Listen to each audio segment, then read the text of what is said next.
Shalom Chaverim, it is your sweet Zionist prince, Tal the Traveling Clat, streaming to you live right now from the Holy Land, from Israel. We got a pretty interesting video here. CNN grilling Netanyahu on the death count in Gaza of Palestinians. Let's get right into it and see what kind of bullshittery is going on with CNN. More than 40,000 Palestinians have now been killed in Gaza. More than how many? How much was that? It stuttered. More than 40,000 More than 40,000 Palestinians have now been killed in Gaza, a majority of whom are civilians. And these numbers are from the Palestinian Ministry of Health, but they are backed up by the United States, by international organizations.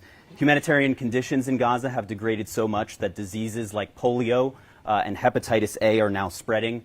We have seen countless children be... Okay, hold up. I got to pause this real quick.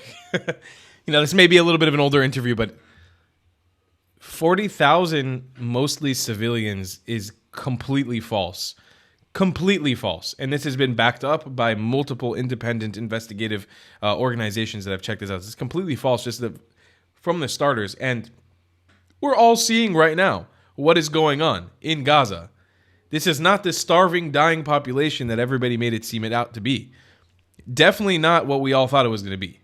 They are proud of Hamas. They are excited about their military victory over the Zionists, and they're out in the streets parading with their cell phones fully charged. Don't know really what this guy's on about, but let's keep seeing what he's talking about. Orphaned. We have seen countless mothers lose their children.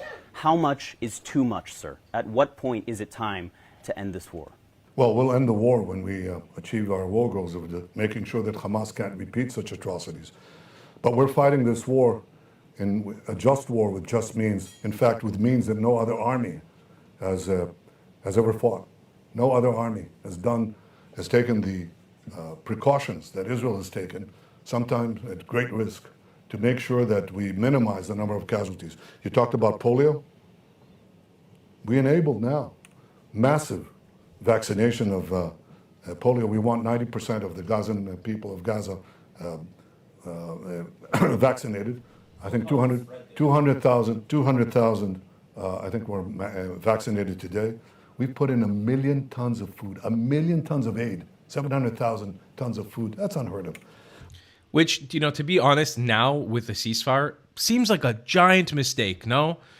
I don't know another army like ours that actively is trying to destroy its enemy and replenish it at the same time. I mean, like, there's a certain point where, as somebody who lives here, you have to look at the situation and say, when is enough? Not when is enough with the war. When is enough when we're going to keep tolerating terrible behavior at the hands of Palestinians? How much longer are we going to tolerate shitty behavior on their end, targeting us? And then, you know, this ceasefire deal, this hostage exchange, they have every single opportunity to now say we reject Hamas, we reject terrorism, we want peace. Let's return you all the hostages unequivocally right now. No. They're out in the streets, they're parading, they're excited about Hamas winning this victory, claiming they're going to do it again. They want another October 7th, okay, with the mass of the population of the civilians, the innocent civilians, openly celebrating that idea. I mean, I've never seen another population of people so inept, so willing to just continue to destroy their own future. We've taken, because we think that every civilian death is a tragedy. For Hamas, every civilian death is a strategy. For us, it's a tragedy. There are 1.4 million people Get your in mug, Gaza. They moved from the travelingclad.com. north to the south. You're going to have thousands, 20,000 killed. You're going to have a catastrophe, a humanitarian catastrophe. They have no place to go, no food to eat. Now report honestly, because here's what happened. They all left.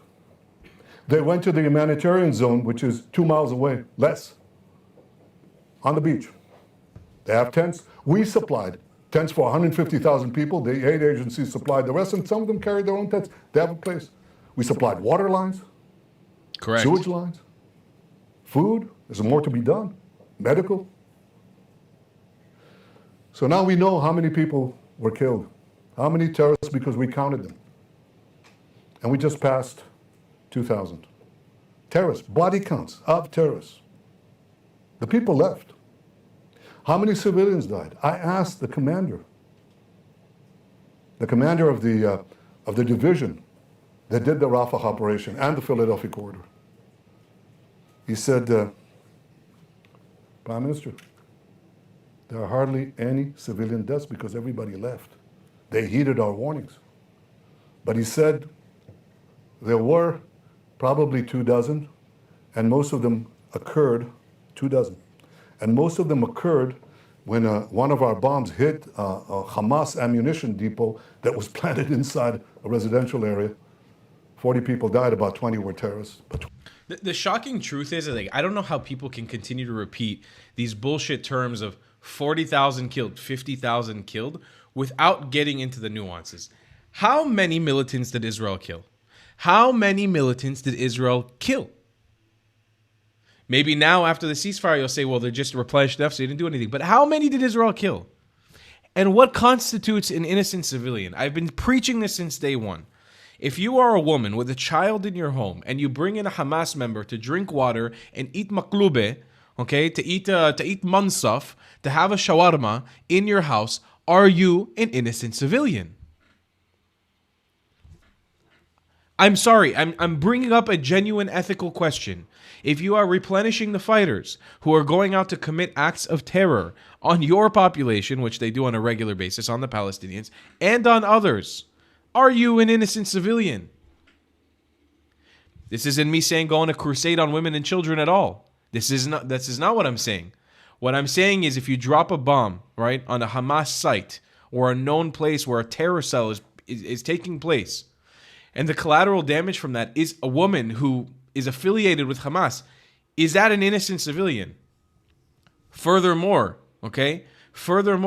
why is there such a discrepancy in their list killed? Maybe because Hamas in Gaza is the Gaza Health Ministry. Maybe it's because Hamas is the one who runs these numbers. I'm not saying anything new. We've known about this since the beginning of the war. It's been clear as day to everybody. It's not like I'm not repeating, I'm not inventing the wheel right now. Everybody knows that the Gazans are full of BS when it comes to the death count and the casualty count of their people. We all know this, and we all know that it's a giant act. And you see that this week with the hostage exchange. You see how Gazans are out in the street parading this stuff. They're happy. They're proud of what's gone on in Gaza. They're not ashamed of it. They're proud of it. So my question to the CNN reporter would be, what constitutes an innocent Palestinian? Who are the innocent Palestinians? And how many militants did Israel kill? And if he answers 40,000 innocent civilians have been killed, or mostly, I need to know the discrepancy. Where are you getting the number from? Who's giving you that number? I actually respect Bibi for not getting into those nuances the way that I do, because it's a never-ending conversation. He's just telling you the truth the way that it is on the ground. 20 were civilians. And he said that's most of the deaths. That's the lowest ratio of non-combatants to combatants in the history of urban warfare. That's it. Now report honestly, because you accused us of something that is outrageous. And in fact, the accusations against us are outrageously false. Humanitarian aid? 1 million trucks of aid, 1 million tons of aid?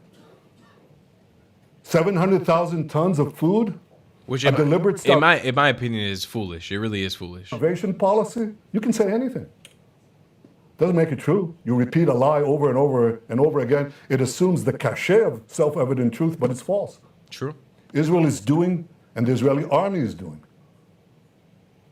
something that no other army has done in history and will continue to do that. I'm not going to change my policies. Humanitarian policies, vaccination policies, combat policies to minimize civilian casualties.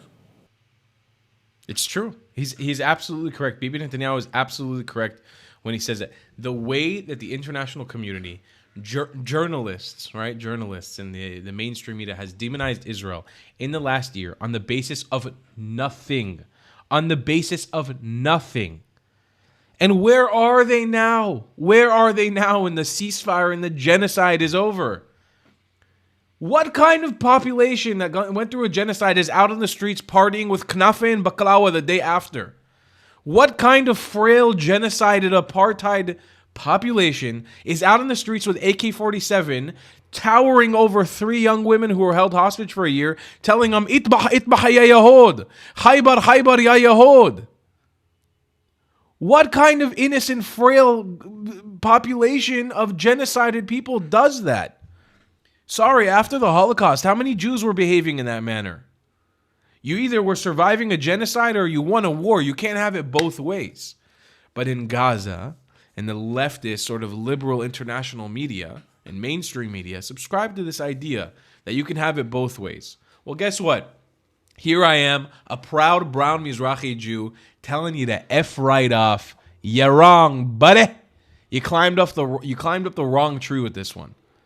I really think we're at a turning point. I mean, I hope that our administration here in Israel takes this seriously. I really think we're at a turning point of I think I coined this term in a couple of videos back. Bullshactery. Bullshittery. Enough. Halas. We're done. There's no more we can take. There's a certain level of bullshit that we get to, and I say, Abu Baklawa say, halas. That's it. We're done. Can't keep doing this shit anymore. We got to start progressing towards a future of truth. And you know what? The Gazans have shown you all the truth on the table. If you refuse to open your eyes, or you're so anti-Semitic that you need to report bullshit, outdated things about Israel, then you reap what you sow. But I'm not going to let it rest. Appreciate you guys all for supporting my channel. Thank you so much. I love you a long time, and I'll see you in the next one. Goodbye, class. If you believe in my content and want to support me, just know your help is needed. There's a bunch of great ways to support me, being PayPal, Buy Me a Coffee, or joining my Patreon community down below. Patreon is the best way to support my channel, and you'll get a bunch of cool perks depending on what tier you join. Another great way to support me is by buying my merchandise on thetravelingclat.com. I regularly drop new merch designs like this beautiful hat, or this amazing shirt, where you can support the channel and get something cool for yourself. I also have an amazing Discord community with people from all over the world. Thank you so much for your support.